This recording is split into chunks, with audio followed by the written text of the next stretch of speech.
अस्सलाम वालेकुम नाजरीन, आप देख रहे हैं JN न्यूज़ और मैं हूं आपकी होस्ट रुबीना चौधरी।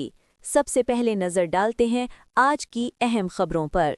मरवत कायद जमीयत मौलाना फजल रहमान के बरादर मकरम और जमीयत उलमा इस्लाम पाकिस्तान के मरकजी digital media coordinator engineer Ziaur Rahman से JUI खैबर पख्तूनख्वा के सूबाई रुकन जनरल कौंसिल और विलेज कौंसल मरमंडी अजीम के सेक्रेटरी इतलात मौलाना अब्दुर्रहमान जामी की एक अहम मुलाकात। इस मुलाकात में जमाती सरगर्मियों और बिलखसूस डिजिटल मीडिया के मौसर इस्तेमाल पर तफसीली गुफ्तगू की गई। इंजीनियर ज़ियाउर रहमान ने मौलाना अब्दुर्रहमान जामी की जमाती तशहीर के हवाले से खिदमात को सराहते हुए कहा कि गुज़श्ता काफ़ी अरसे से वो जमाती मौक़िफ़ और सरगर्मियों को डिजिटल मीडिया, प्रिंट और electronic media, social media platforms और ट्विटर पर मस्बत और मौसर अंदाज में पेश करते आ रहे हैं, जो न सिर्फ काबिल दाद बल्कि लायक तहसीन भी है। उन्होंने कहा कि मौजूदा दौर में डिजिटल मीडिया की अहमियत मुस्लिमा है और इस मैदान में मुतहरिक और बासलाहियत अफराद जमात का कीमती सरमाया है। मौलाना अब्दुर्रहमान जामी की ज़माना तालिब इल्मी में JUI के ज़ैली दीनी और असरी तालीमी इदारों के तलबा का मुश्तरका तलबा तंजीम जमीयत उलमा इस्लाम के प्लेटफॉर्म से अंजाम दी जाने वाली तंजीमी खिदमात का खुसूसी तौर पर जिक्र किया।